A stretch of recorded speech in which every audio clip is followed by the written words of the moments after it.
Hello, everyone, and welcome back to this week's podcast of the Multifamily Investing Academy, Multifamily Investing Podcast. I am your host, as usual, Charles Dobbins, the multifamily attorney, and I have with me a guy that I've just met, and I want to make sure that I get his bio just right. So please, everyone, just kind of bear with me. But I mean, he's actually got a story kind of similar to mine, and I'm gonna find out exactly how it works. But please, I want you all to welcome Damion Lupo from the Financial Freedom podcast. Oh, wait, hold on a second. Let me get this right. TotalControlFinancial.com is what Damion is all about.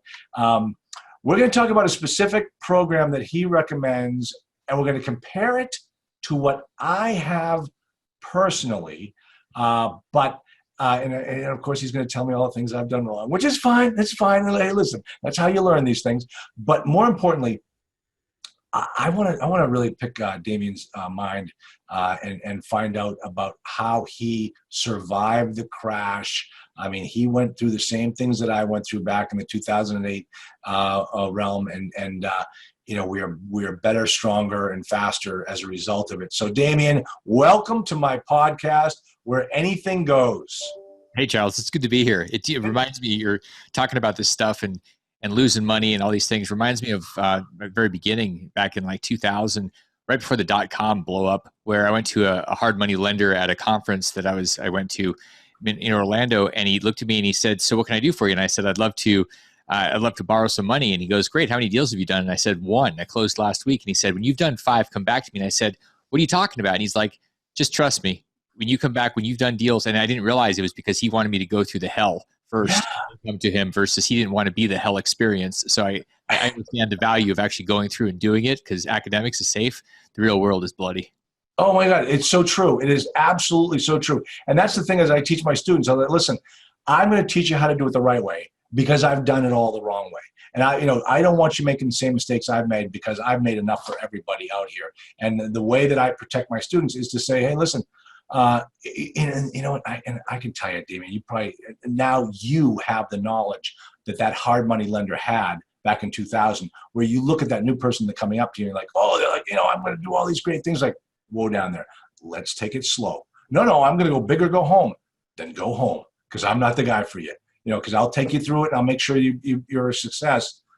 But you better listen to what I'm going to teach you, because I've already learned it all. So. It's funny, because I was at a conference in Seattle with people, the belief. I love the fact that people believe like I did, that you can build the Great Wall of China in a week. I love that optimism and enthusiasm. But I also had this realistic, like there's a book called Thinking for a Change. I think it was John Maxwell. And I didn't realize at the time when I read it, I was only an optimist. And I didn't realize there was pragmatic and realistic thinking. So I was talking to this guy who's probably mid-50s, and he tells me what he's doing. I said, "What is it?" And he said, "Well, I got a couple of houses, rentals." And I said, "Cool. What's your goal this year?" And this is like April. He said, "By December, it's to have 100 doors." And I said, "You want to go from 2 houses to 100 doors in a year?" And I said, "Good. You're going to blow your life up." And he said, "Well, what?" And nobody ever talked to him like that, because he's a super smart engineer. And I said, here's the reality. Speed kills, and you don't have the foundation. You don't have the infrastructure. You don't have the context. You just have an idea and a whole lot of energy. Exactly. I mean, I teach my hook for my teaching class is how to own 1,000 apartments in 5 years. And everybody's like, yeah, that's me. I want to do that. How do I do that? Start with 20. Mm-hmm. Just in the first year, just buy 20, buy 5 4s, 4 5s, buy 2 10s, just buy 20. And start building the foundation there. Because if you want to own 1,000, that's great. You can do it. I have clients that own 1,000, started with me with 0, and they now own over 1,000. But the thing is that they've got to build a business along the way. They've got to, you talk about Maxwell's book. I mean, the one that I always go back to is Michael Gerber's E-Myth Revisited, where you've got to understand that in order to get to that size, you've got to build the systems in order for it to work, or it will own you. You will be a technician all your life. And it's painful. And you're absolutely right, Damion. This is why I love talking to guys like you that have been through the hell, because listen, I even mentioned this on one of my last podcasts.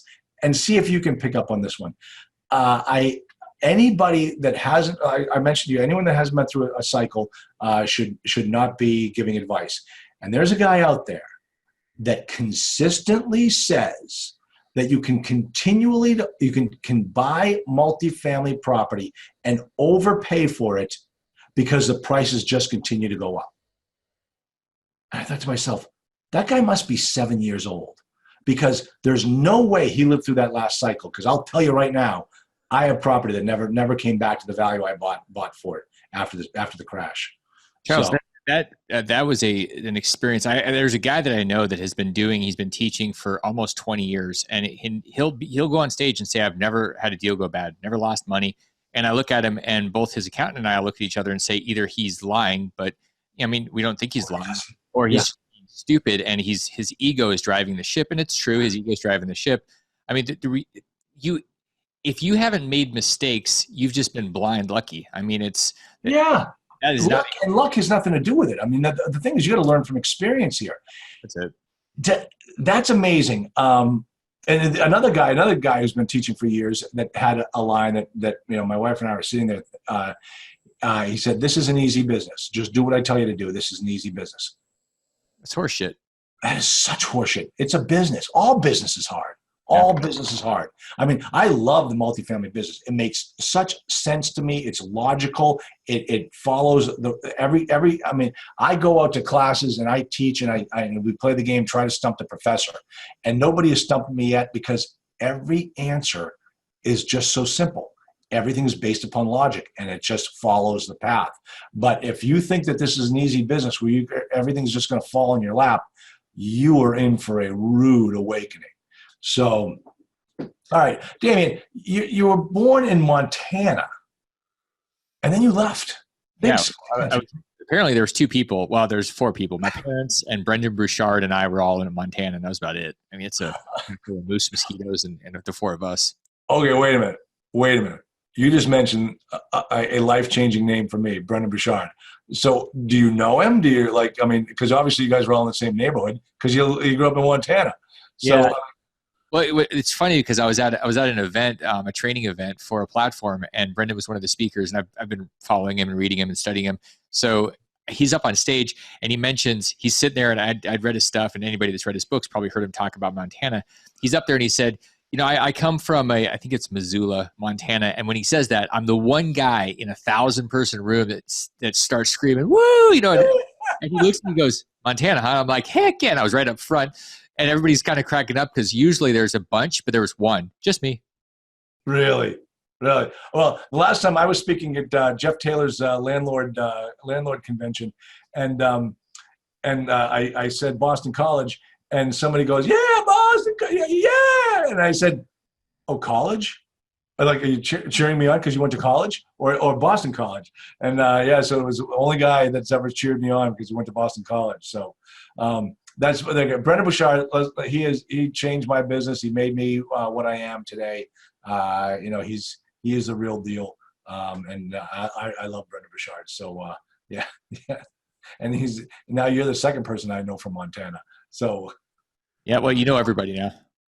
I guess I do, but now you're not in Montana anymore, though. Are you, Dorothy? No. I mean, there are ovens that cook pizza that are cooler than my neighborhood right now. I mean, this is Phoenix, Arizona. Now, but I gotta tell you, I love the heat. I can't stand cold weather. I'm up here in New Hampshire, and I'm going to be out of here come October so I don't have to deal with another winter up here in New Hampshire. I'm so done with them. But so don't complain about Phoenix, man. I remember Brendan Bouchard at one of his conferences talking about how bad it was, in that cold weather up in Montana. Man, you can have it. Now, why the guy moves to Portland, Oregon? I don't know. That doesn't make any sense whatsoever. All right, so let's talk about you and I kind of went through. You're obviously a lot younger than I am. I mean, you look like you're in your 50s. I just give you a compliment. You look good for being in the 50s, Damion. Come on, man. Okay, so you give us an idea of how you started, where it went right, where it went wrong, and where you are now. Well, one of the things that happened was, so when I started, I basically read a couple of books. One of them was the classic, the Rich Dad Poor Dad thing. And I went out and a buddy of mine said, "Hey, I've got a deal." And I said, "Great. What do you want me? Why are you telling me?" And he said, "Because you're the money." And I said, "I don't have any money." He said, "Sure you do. I only need $6,000 because we were taking over a house and I took a cash advance on my credit card in New Year's 1999. And at that point I was an investor. I mean, once you have property, you're pretty much in the game. So Yeah. it was at that point where I started screwing around with the house. And this is where when you don't know what you don't know. And I didn't know that you actually need teams. I thought I was going to be a team of one. It was like the army, the army of one. So I go out and I did everything. I mean, I learned how to do electrical work by electrocuting myself. I got high off the paint because I didn't know to open the windows, did all this stuff. And then 4 months later, I was playing a board game called Cash Flow. And I realized, but when I did it on my own personal financial statement, I was 30 days from bankruptcy and I went, oh, damn. And so I bought 8 houses that month, filled them, and then proceeded over the next few years to buy 150 houses. Excellent. And it was basically just doing the same thing over and over again. And the smartest thing I did was I just kept doing the same thing over and over again, and I didn't get impatient. And the problem is when the markets continued to go up and they started going vertical in 04 and 05, I got super smart. I was like the SMOP, the smartest man on the planet.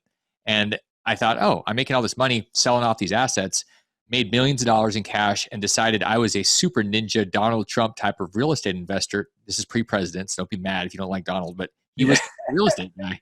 So I did that.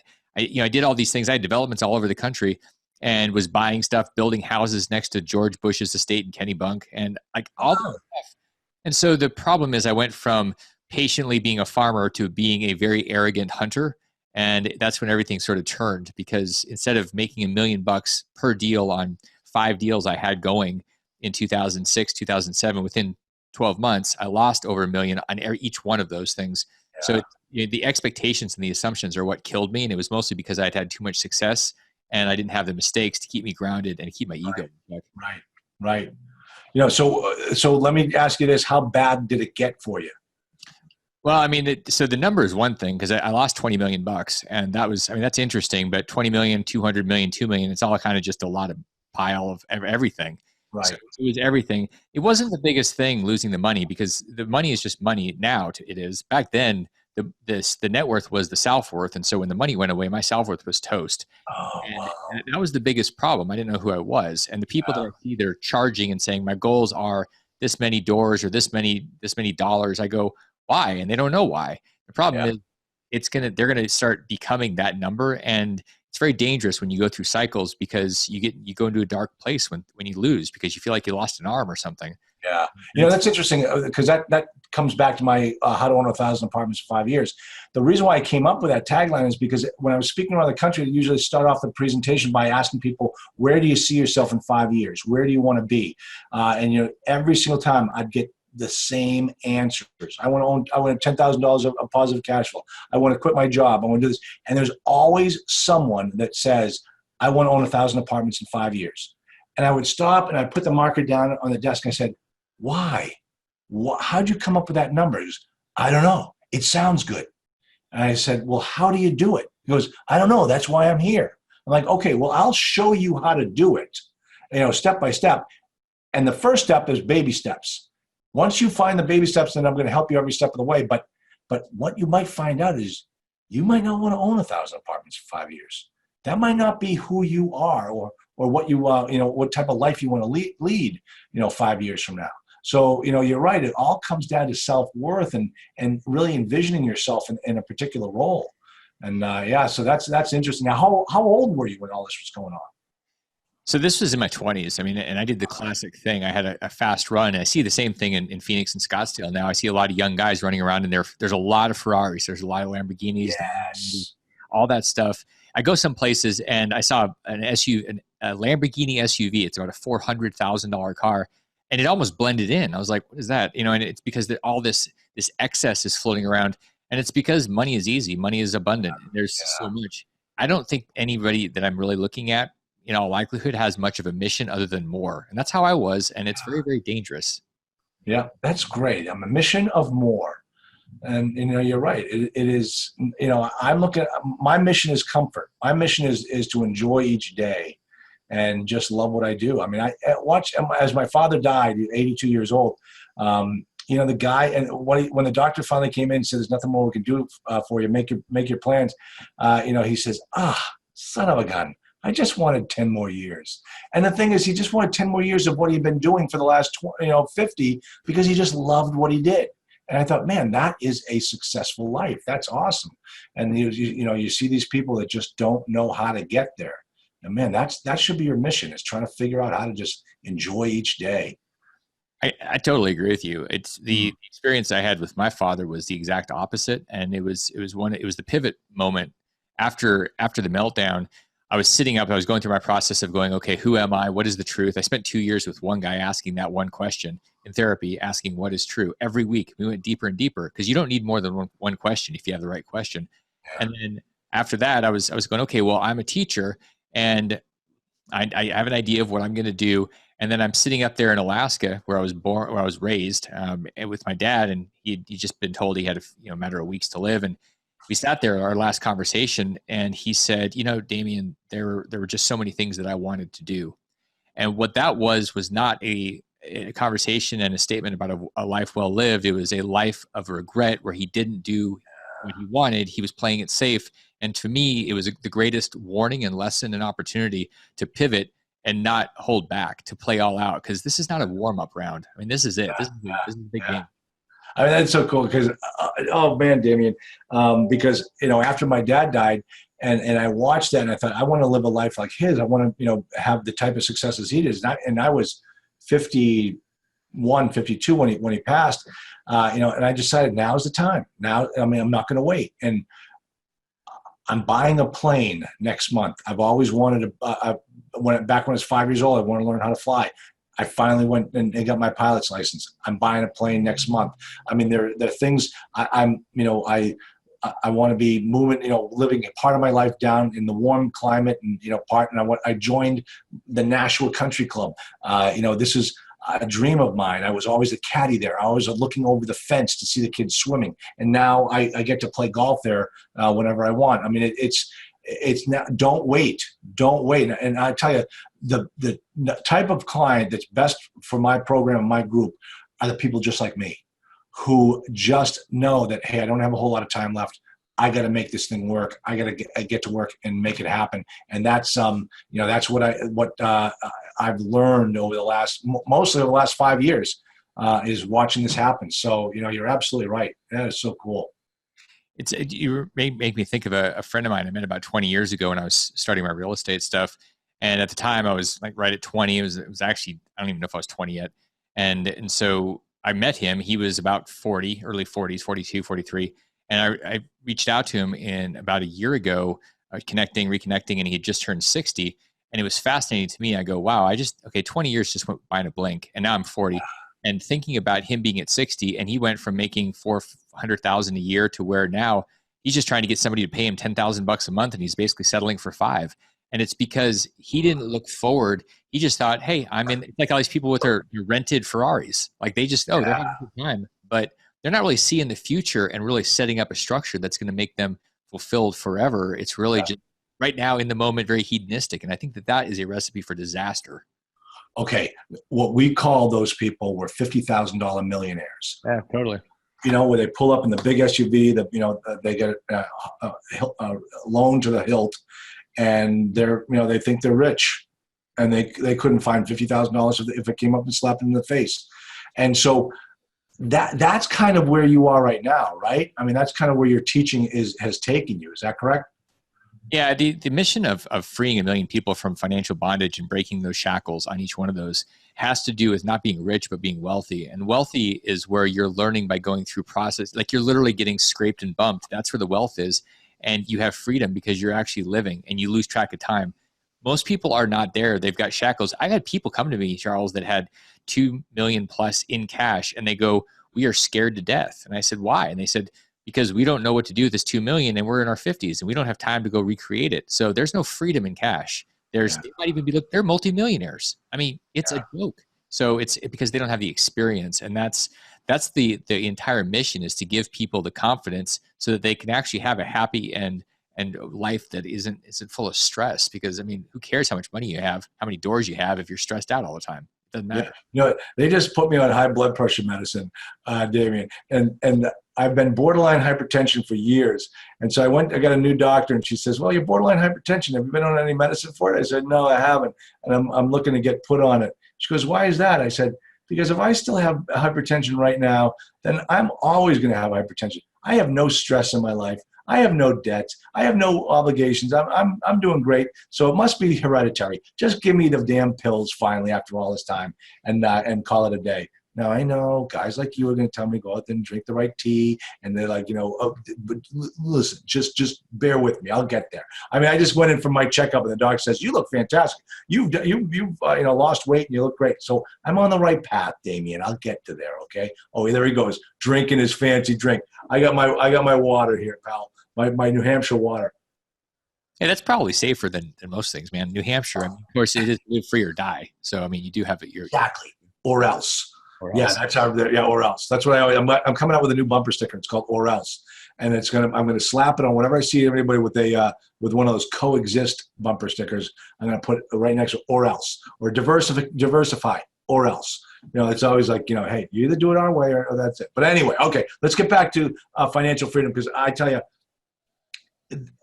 they don't teach us in schools. They don't teach us in college. You either figure it out as you go through life, or you never do and you suffer through it. So let's talk about this, Damion, because I love this topic, because I am a great student of it. Well, here's what they do. They teach financial freedom if you're going to go on Wall Street and you're going to live in that world. That's where you build financial freedom. What they actually teach people is to be speculators and to ride a roller coaster the rest of their life, because they don't teach people control. They don't teach them to actually go do anything. They teach them to abdicate responsibility. They say, give your money to somebody else and just work hard. I mean, that is literally the lesson. And then I remember learning about investing, and what do they say? Okay, everybody in class, pick a stock, and then in a month or two, we're going to see whose stock is growing the most. Great. So we're all speculators. We may as well just go to Vegas and call it a day. I mean, that's what we teach. So what are we missing? The entire package of learning by going out there and creating assets and value and exchange and taking responsibility, which starts with responsibility. But they don't teach responsibility. They punch it down the road. That's the biggest problem in our system of education. We don't start with the right thing. Yeah, right. Teaching people, well, we shouldn't be speculators. We should invest in things, wisely. Well, how do we determine what's a wise investment? They don't never give you the basics. We don't really talk about the basics. We don't talk about fundamentals. We don't study Warren Buffett. We study the next.com. I mean, that's what we talk about. It's what the headlines are. And instead of maybe looking at somebody that's 88 years old, that's been going for 50 or 60 years, and actually understanding, okay, fundamentals drive things. Being a farmer, like when I made the millions and millions I made, it was because I was farming, I was creating value, I was patient. There are universal laws that work in your favor if you allow them to. Like, you can't yell at a seed when you throw it in the ground and say, grow faster. Yeah. When they flip stuff, they're like, grow faster, instead of letting natural course of events take hold and letting gravity and sunlight, like all these things help you as an investor. You allow them to. And there's a great book called Power versus Force. And what I see people doing is forcing a lot versus allowing the power of the universe to get behind them and go into flow. It's a completely different way of being. And it creates a lot more stress in one versus the other. So it's words of wisdom based on a lot of years of pain. Yeah. Wow, that's cool. I could not agree with you more. I mean, it's like I teach people, if you follow my program, within 3 years, you will now be financially free. You'll be able to quit your job. The income will be coming in, and 2 more years, you'll be set for life, understanding this business and living the right way. But many people just can't even get past the first 6 months because they're planting the seed and yelling at the seed to grow. People are generally impatient. One of the things that when I was out at one of Grant Cardone's things a few years ago, he talked about this in his books about losing his money, and he had this big real estate thing he'd been building, and this is back in the 2000s. The meltdown came, and he goes, "Wow, I really didn't have as much of a fortress as I thought."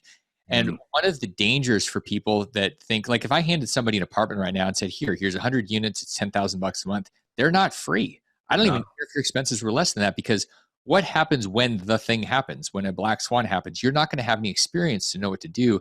And so you're going to end up losing it. I mean, there is a formula, and it's called without experience, you will lose your thing. Like, that's so what people have to understand is it doesn't matter if you get it, if you don't understand the process, if you don't become that process, if you just have it handed to you.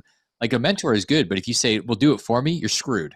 You got the work is like the 4-letter word, though. People don't want to do it. They go, work. It is work. I tell you, so two parts to that story is these people that call me up and said, well, if you're such a great teacher and trainer and mentor, why don't I just partner with you and you just do it for me? And I said, no, never going to work. Never going to work. And then the other thing too is seeing these people who are out there like, never lost any money in this business because everything's taking off. So they're syndicating deals. They're buying up a whole bunch of stuff. And then that black swan, like you call it, is going to happen. And they're not going to know what they did wrong. They're not going to understand how they prevent that from happening again.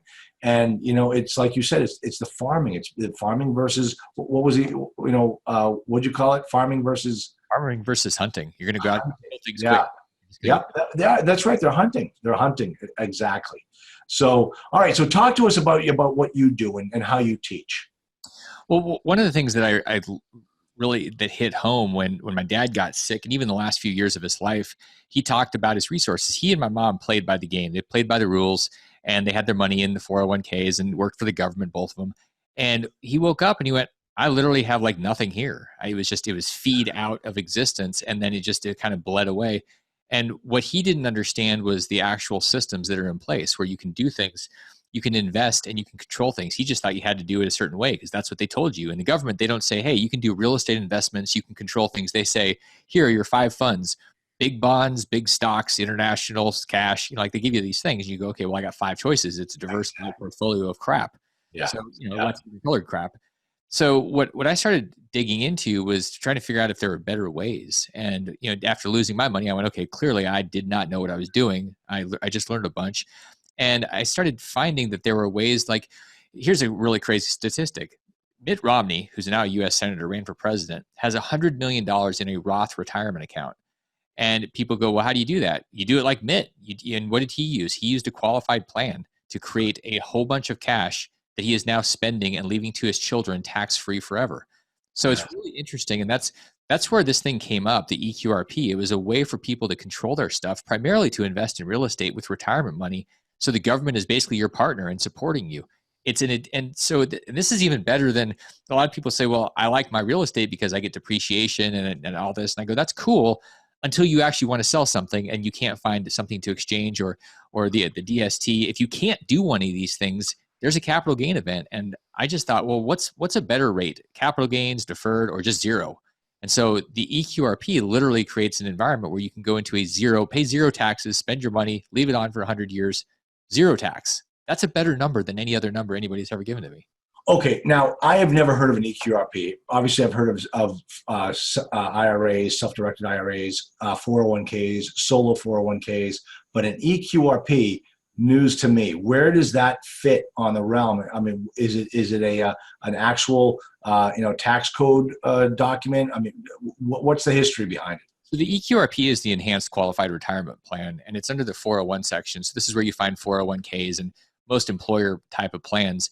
The difference is you've got a plan and you've also got other layers of protection, because what most people don't realize when they have solo 401ks and those type of things, once you go past a certain amount of money in that plan, it's up to the courts to decide if you get sued, how much you get to keep. And whereas if you've got a 401k with $28 million in it from a company and you work at Amazon, which is actually possible, and you get sued, it's not going away. ERISA protects those things and it's ironclad. When you've got an individual plan, there are limits on how much you actually get to keep. And I've seen people with $8-10 million in their plans. And I said, you realize that if you get sued, and a lot of these guys are doctors, and I said, you've been sued. They're like, yeah, like 6 times. I go, okay, you realize now that you're controlling this thing as a solo or in an IRA, you don't have the same protections that you would if you had a group plan. And they go, wait, I didn't know that. Nobody tells anybody this stuff. Huh. Okay. So you're saying that all the assets in my 401k, my solo 401k, can be attached by creditors? They're subject to state regulations, because ERISA, which is federal, trumps state. ERISA doesn't cover if it's just a one-person plan. And so it reverts back to the state coverage. And so some states are terrible. Some have a little bit better protections, things like Wyoming. It depends. So people have an assumption that their stuff's protected because it's retirement, but it's really up to courts. And I mean, if you're in California, you're toast. I mean, let's just be honest. California is ready to take your stuff if they see it. Wow. Okay. Now, so tell me about an EQRP. So it's redesigned. The team of attorneys that built this when we designed this thing basically created this plan. So it's got part of it, the 401k section. It's also got liability protection from entities that are inside it, and it allows you to be protected by charging orders. Basically, what happens is if somebody wants to get through to your money, they're going to have to go through they're going to have to go through Wyoming. They're going to have to go through a court system that doesn't want to see people steal people's money, and then they're going to have to go through your actual retirement plan. We just built more layers into it, and the way we built it, it allowed people to, for example, hire people or have employees. Most people don't want to do like solo type of 401k investing. They want to do real estate, and they go, well, I've got employees, I got a business. Well, you can't do that with an EQRP. You can actually have employees. You can have all these things because it's built within the regulations to allow that. So it's really designed to fit somebody that wants to do real estate regardless of their situation. I mean, it's a very cool process. Okay, so do I need to be an LLC? Do I need to be a company, have a business, or can it be like a solo, a self-directed IRA, where I do it personally? So the code, whenever you have anything inside of 401, there has to be a sponsor, which is a business, and you, Charles, are a business. I mean, if you ever heard Jay-Z, he said, "I'm not a businessman, I'm a businessman," because we're all businesses. And I just like, that's a great example. And so if you have a lemonade stand in your front yard, or you're giving somebody coaching advice, or you're selling a stupid coin on eBay or some trinket, you're a business. Yeah. So you're qualified. It's not overly complicated. Anything that you do, people say, well, I'm not a business. I'm like, well, you know what? Go sell something on eBay. You're in business. It's not, that's it. Okay. All right. So, but you say, like you said, there has to be a sponsor for the plan. And in that case, as far as the limitations on the EQRP, you're saying it's very similar to the 401k, where I can only put in a certain amount of money per year, up to a certain level based upon my age, all that type of stuff. Yeah. So the similar guidelines for contributions and things as a 401, totally different as an IRA. I mean, IRAs are there are limits. It's 10 times less money you can put in. So I mentioned Roth a while ago, and if you take anything away, just understand Roth could be your best friend and should be in your portfolio in some form, because with an EQRP, you're able to take any retirement money that you put inside the plan and convert it to Roth. And sometimes you can do that tax-free. And people go, wait, I thought I was stuck because I make too much money, because they have an IRA. An IRA has income limiters where you make too much money, you can't go into Roth, you can't convert. If you've got $500,000 in a retirement account and you make too much money, it's stuck as deferred money. If it's in an EQRP, you can convert all of that to Roth, and there are ways to do it tax-free. So, I mean, this is an epic difference. That's not even the biggest thing. I mean, the biggest thing straight up is just the UBIT tax from leverage, and real estate has leverage. That's why we love it, because there's debt involved. And when you use an IRA to buy real estate that has leverage, you're going to lose about 35 to 37% of your profit. That's proportional to the debt. So 70% leverage, 70% of your profits, you're going to lose about a third of them. This is an epic thing. Here's the big thing. You're exempt from that with an EQRP.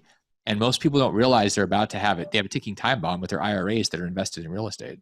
Yeah. Wow. Holy cow. Now, okay. So where do you come in this whole equation?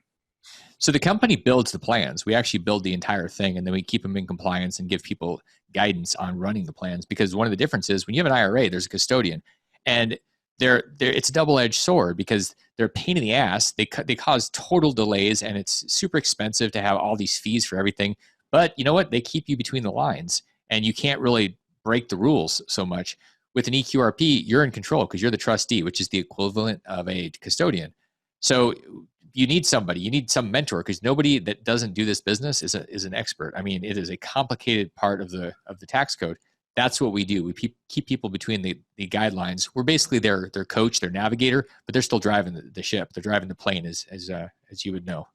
Okay, so how do you we call it flying the plane. We don't call it driving the plane, Damion. Just Uber is doing driving, flying things. I don't even know if they're planes or car planes or whatever. No, and I'm not going to be an Uber pilot. I'll tell you that right now. I mean, I'll take you up for a ride, but I'm not. No, not doing that. All right, Uber Eats from my plane. Listen, how did you get into this? What was your history in figuring this all out? So many years ago, one of the companies. So I've started 50 plus companies, and one of the companies is a precious metals company. And so I had a client reach out and said, "Hey, I want to use some of my retirement money to buy some silver." And I said, "Okay. I mean, if your wire shows up, okay, I don't care where it comes from." And so he sent the money over and I said, I'm curious, what did you used a retirement account? And he said, yeah, I used a qualified plan. And so I started investigating because with IRAs, you are not allowed by law to hold metals yourself. People do, but you can't. It's against the rules and you can get your IRA disqualified. With the qualified plan, the trustee chooses. Well, if you're the trustee, you get to choose where the metals are. And I thought, well, this is pretty cool. I bet you I could sell some more gold and silver if I told people about this. And then I thought, wait a second, what if I actually tell people about the whole vehicle?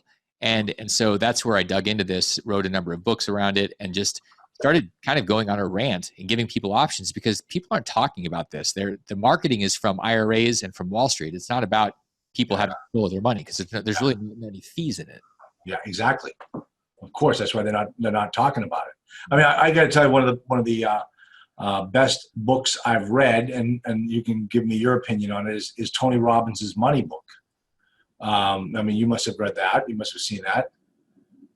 So I always ask the question when somebody starts telling me a story about something, and I say, do you want me to tell you? You want me to make you feel better, or you want me to tell you the truth, what I think? And they always listen. I told you what this podcast is all about. It's good, the bad, and the ugly. You know, we don't edit anything. You say whatever you want. If you want to diss me or I want to hear it. Go ahead. Let's hear it. Here's the deal. A lot of my life changed. By the way, I got a bone to pick with you about Grant Cardone too. By the way, so. So 20 years ago, Tony changed my life. I listened to Personal Power. I listened to everything. I felt like I started talking like him, and it was I mean, really great, powerful influence. I've met him, had lunch with him. Like he's a genuinely great human being, in my opinion.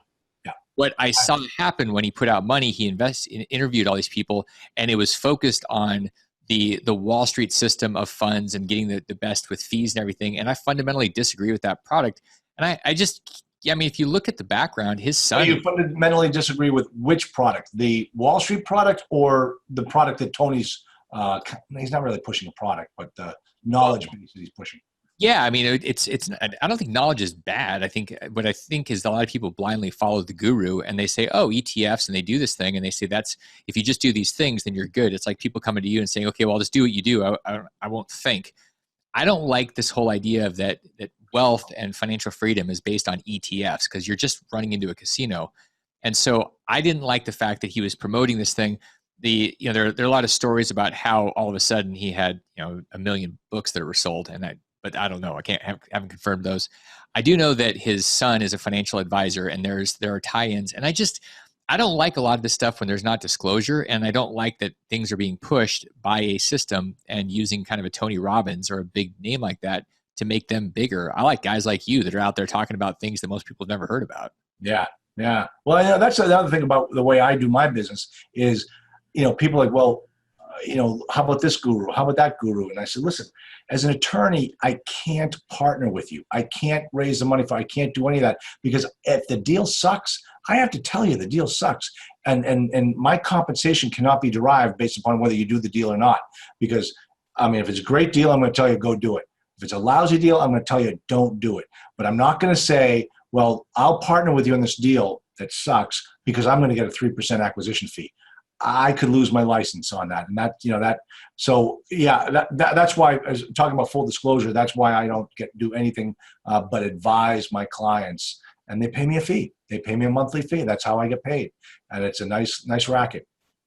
There's a great suggestion I would make to anybody that's listening to this that has a deal promoted to you. And a great question is, what's in it for you? Or is there a fee here, or are you a partner? Like, tell me exactly. I want to know the numbers. I want to know behind the curtain, because what I know is happening, most people, I would say most, because I know enough guys doing this, there's not disclosure. And so people think, oh, you're telling me about this thing because it's good. When we do deals and we raise money and all this kind of stuff, we charge fees and we have a piece of it and it's right there in black and white. There is no mystery. We're not saying, hey, this is a great thing and I'm doing it because you're your buddy. I'm doing it because I'm making money off of it and we're all going to make money together. Here's all the problems with it. So I just think being candid is a missing piece, just like Jack Welch said. And that's the thing you got to ask for. When in doubt, disclose. And I just had the exact same conversation with a client this morning.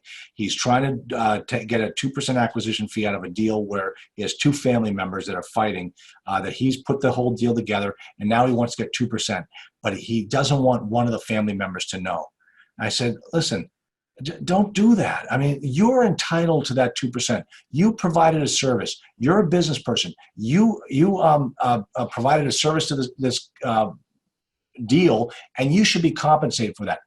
Don't run in fear of being paid. You're entitled. And finally, I got him to understand that, hey, the best thing for you to do here is just tell everybody. Just tell everybody. Put it right on the sources and uses account.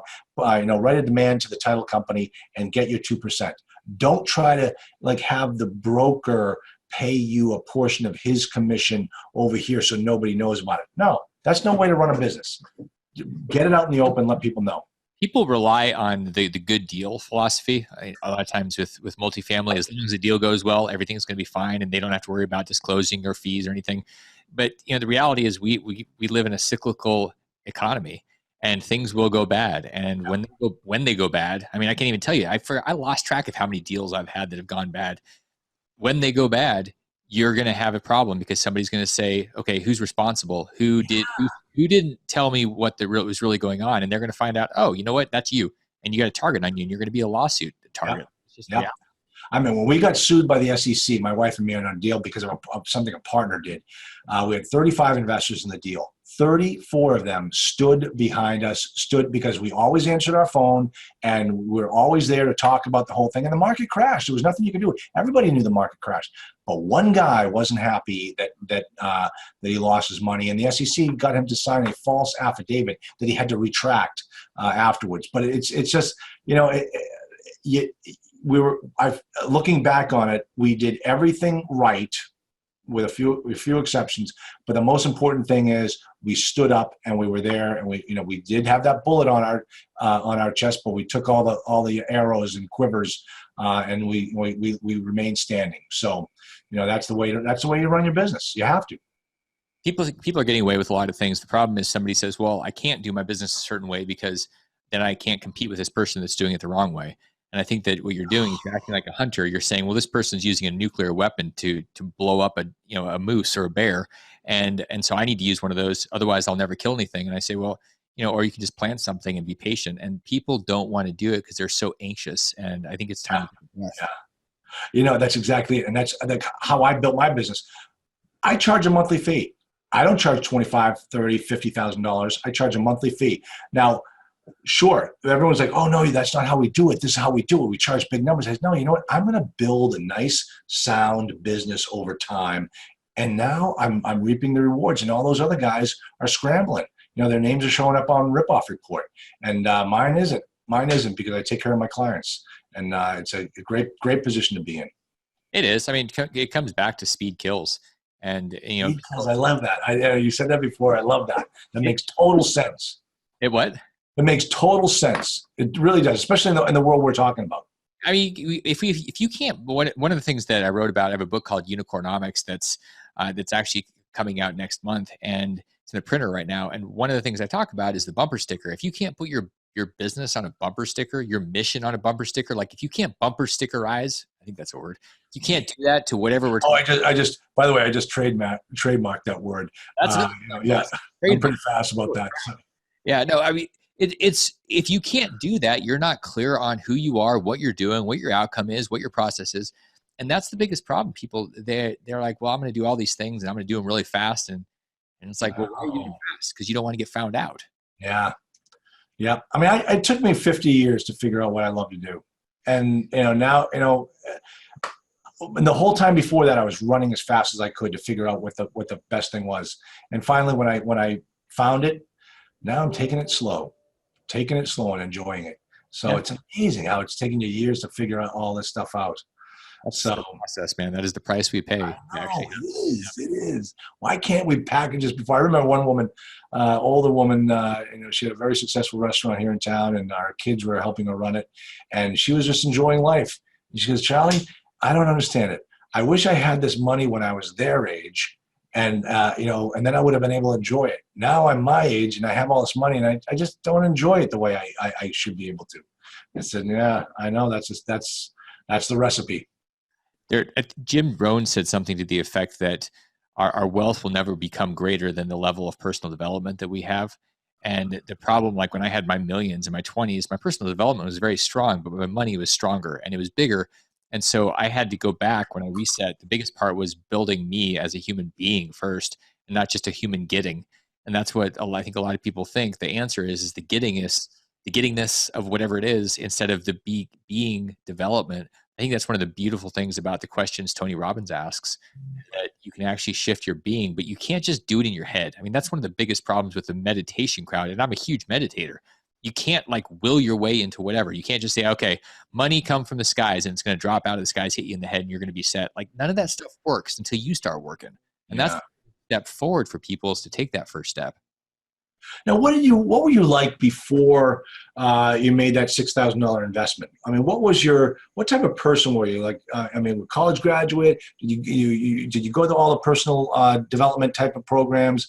Did you read all the books like the Jim Rohn books? Like, what got you to the guy who was doing all those hundreds of single family deals a year? I got thrown out of college. I mean, I went to college 4 times. One of the times I was escorted off the campus because I started a bookstore that put the bookstore on campus out of business. And so my personal development was out there just falling all over the place, trying everything because I had that hunger. And I guess I just wasn't afraid of people. I mean, I was afraid of asking a girl to prom, but I apparently wasn't afraid of starting all these businesses. Yeah. So there are certain things that I was embracing me. And I think we all have that. And if we're willing to embrace ourselves, we lose the concern around the judgment, and we'll actually make progress. But we end up doing the wrong thing. And so there's a lot of concern that we're going to look stupid, and we don't really care about it enough to not care about the judgment. And that's where I got with this. I had too much fun. Like I was thinking, I want to go do great things, and I want to have a life. I want to travel. And there was something gnawing at me. And it was also, I realized this later, when you go out and you drop out of college, one of the benefits is you look like a Looney Tune to everybody that's been cheering you on, especially when you were a straight A student. And so there's almost this need to prove to everybody that you're not crazy. And so that was driving me. And I think it helps to drive you if you have people thinking you're a little crazy. You're like, okay, I'm going to do something about this. It's almost a Bill Gates mentality, and so let me ask you this. It sounds as though like you just didn't care what other people thought about you. And that was one of the things that one of my mentors said. He said, you have no idea how free you'll be until you stop worrying about what other people think about you. Oh my God. Let me tell you something. That guy had it spot on, because it probably took me 50 years before I finally just didn't stop caring about what other people thought and just went out and did what I wanted to do. We've been taught that other people's opinion is important. I mean, it's getting worse now because you've got every social feed and you feel compelled to put stuff out there, and then you're judged in real time all the time for everything that you do, and you're comparing your life to somebody else's highlight reel. And it's like, holy crap, man, pull the plug, get rid of the apps. I mean, it's really not serving anybody at all to have this stuff going on. In fact, it's creating more anxiety. And so that was, thank God I didn't have that when I was in my teens. And suicidal. And that's happening. A lot of kids are killing themselves because they're so anxious because of all the judgment. And I think that we've got to figure out how to move away from that. It doesn't end. 20s, 30s, 40s, 50s, there's still judgment. We're still thinking, yeah, I want to fit in. Why? Because it's tribal and it's how we survive. You get kicked out of the tribe, you die in the wild because something eats you. Yeah, Facebook is fake book. It just, it's just crazy with the things people put on there about their lives. Nah, I'm not buying it. That's true. Yeah, and I tell you, I had, I'm not on Facebook. I'm actually on Facebook, but I don't even go on it. I have like a VA post my business stuff on there. And people always say, hey, I read that Facebook post of yours the other day. It was really good. I'm like, how good was it? How good was it? It sounds like it was fantastic. Good. All right, now let's talk about that. So you talk about the self-directed IRA in such a negative way, and I mean, wisely so. How does somebody make the transition from first of all, how do we find out with you, Damion, the difference between the 3 types of programs? And then how do we get from, let's say I got 6 figures in a solo 401k, and I want to protect myself, and I move it over to your program. How do I go about doing that? Well, first off, you have to make sure that it's the right thing for you. Some people truly should not do this. And so when I'll talk to people, my team will talk to people, and we'll talk people out of doing this. We'll say, no, the IRA, because you're literally reckless and you need somebody to keep you in compliance all the time. And so the first step is to, for one, learn about what this is. I wrote a book called the QRP book. And so if people want to copy that, they can go to qrpbook.com and I'll send you a copy of it for free. It's on me. And then if you think that might be good for you, then you have a discussion about it. And then if you have a discussion and it makes sense, then you act. And the action part is really saying, yes, I want to get control of my money. And that's where a company like ours will build the structure. And then at that point, you literally are going to have checkbook control of your money. Got it right here, qrpbook.com. Interesting. Cool. All right, I'm going to read it because, man, I tell you, there I am with the. I have both versions of the Tony Robbins money book. I have the 21 chapters and the 7-chapter book. Trying to go through it.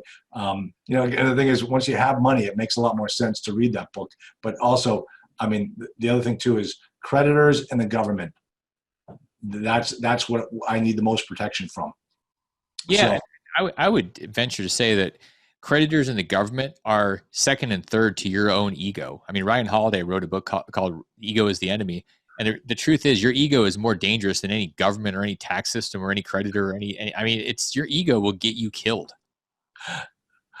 Okay. All right. Take that, Charles. I can tell you now. Here I am trying to quantify. Like, oh, geez, that might be true. That might have been explained the first 50 years of my life. It's all about ego. Now, I don't care anymore. I just want to enjoy and relax and have fun and like you said, be a farmer and just take my time. So, oh my gosh, Damion. All right, Damion, how do we get a hold of you? What's your give me first off, we got the qrpbook.com, which is great. I'm going to download this. There you are. As an American sensei and a financial mentor to the elite. He's a best-selling author of 9 books and accelerated learning programs for financial and spiritual mastery. But I think we got a little bit of that here today. And I wasn't even signing up for that, Damion. I think you threw that curveball at me, and I'll take it. His mission is to free 1 million people from financial bondage. I got to tell you, that's a huge task, but I could not agree with you more. It's amazing how, and let me throw out another name before we end. And he is so basic on what he teaches is, oh my gosh. Now I'm drawing a blank. He's from Nashville, Tennessee. Financial Peace University. Help me out here. Who is it? You're about Dave Ramsey. Dave Ramsey. I mean, it just teaches the most basic stuff, but he's the only guy that teaches it. A lot of the stuff is basic. The ultimate thing is you have to ask what matters to you, starting with who the hell are you? Figure out who you are, what your values are, what your mission is, and then what your life looks like. Certain people are good. I think for certain people, Dave Ramsey or Susie Orman are awesome. Yep. I am not one of them. I don't want to cut up my credit cards. I don't want to go be a pauper. I like wealthy, amazing, first-class experiences, and I'm willing to do things for those because I'm willing to serve more people. So I don't fit with those. But you know what? A lot of people, that's a perfect place for them to get their advice. You got to figure out who you are first before you take advice. Otherwise, you're going to just kind of be all over the place. I mean, I'm looking forward to meeting you someday. I think we would have some very interesting conversations. Guys, his name is Damion Lupo, and he is, go check him out. It's DamionLupo.com is where we can find all your stuff, right? Absolutely. Absolutely. Good. Thanks, Damion. I will talk to you soon. All right. Thank you. Take care.